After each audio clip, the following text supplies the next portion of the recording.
Video brought to you by RipTee.com. If you're ready to upgrade and try the most comfortable underwear and t-shirts that you've ever felt on your skin, make sure that you use the promo code DroneTech to get 20% off most items. Thank you.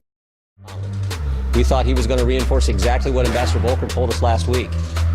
But again, unfortunately, when you have a Speaker of the House who says we need to strike while the iron's hot, when you have a chairman of the committee who is so biased against this president that he wouldn't even tell us that he had met with, his staff had met with the whistleblower prior to the whistleblower filing the complaint. And frankly, this is a pattern with Mr. Schiff.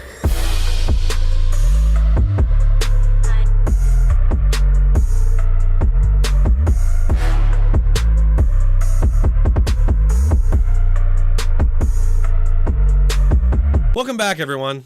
It seems that we can't get through a single day without the high and mighty media hypocritically lecturing the country about the need for truth, while they themselves mangle the facts in partisan pursuit of their political opposition. The latest example comes from CNN's Jim Sciutto, who joins the growing list of Democrats and media members who concoct completely made-up Republican quotes. Jim's failures began when he made the erroneous claim that the Trump administration had blocked all requests for documents going all the way back to the Mueller investigation. That's been a fundamental position of this administration, right? They're blocking all requests for documents, subpoenas, etc., going back through into the Mueller investigation. Wrong. Strange, because it was widely reported that the Trump administration was quite forthcoming with documents and staffers during the Mueller investigation. Bloomberg reported on this, saying, quote, "The Trump administration voluntarily turned over tens of thousands of documents and allowed more than 24 White House staffers, from White House counsel McGahn to initial Chief of Staff's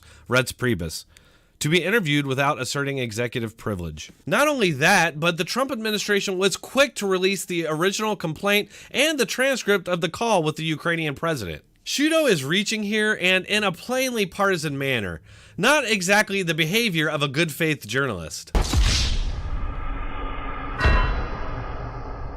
I'm constantly wondering how I, some rando on YouTube, seems to be better informed than these supposed journalistic professionals. I did some searching, and Jim Sciutto doesn't appear to have any formal journalism training, but he was a political appointee in the Obama administration. Something they don't disclose during their broadcast for obvious reasons. If they did, everybody would know that CNN is filled with Democrat officials and operatives. Jim wasn't done reporting misinformation, though. Right after starting to introduce his new guest, Jim Sciutto launched into a doomed attempt to fact-check Jim Jordan, claiming that Jim Jordan said Adam Schiff met with the whistleblower before the complaint was filed. Susan Glasser, Sungmin Kim, Jennifer, help us understand from a legal perspective here. Actually, before I do that, just one quick fact check, because Jim Jordan said that Adam Schiff met with the whistleblower prior. That's not true. He didn't meet with him. The whistleblower apparently reached out to the office and then was guided to issue the whistleblower complaint via the process. Wrong. Get your facts straight, Sciutto. This is what Jim Jordan actually said. You have a chairman of the committee who is so biased against this president that he wouldn't even tell us that he had met with, his staff had met with the whistleblower prior to the whistleblower filing the complaint. And frankly, this is a pattern with Mr. Schiff. This fact is not disputed. Adam Schiff's staff met with the whistleblower before the complaint was filed. Schiff actually lied about this during interviews, claiming that, quote, "we never met with the whistleblower before the complaint was filed." We have not spoken directly with the whistleblower. How does he explain that when clearly at that point the whistleblower had come to Chairman Schiff's committee? So we talked for a couple minutes last night. He expressed regret for not having been more clear in his wording.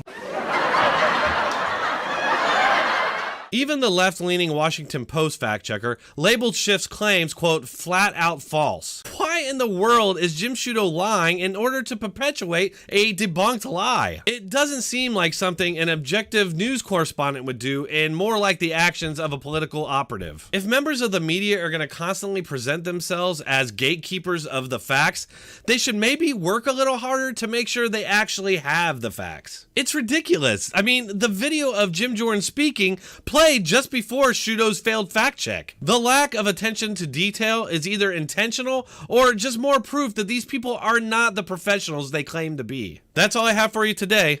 If you're a YouTube creator or you've been thinking about getting into it, then you should go and check out my Discord server. It's a place for people to gather, collaborate, and discuss politics. You can find the link in the description and pinned comment. Before you go, make sure to hit that like button, subscribe, and hit the notification bell. I'll see you next time.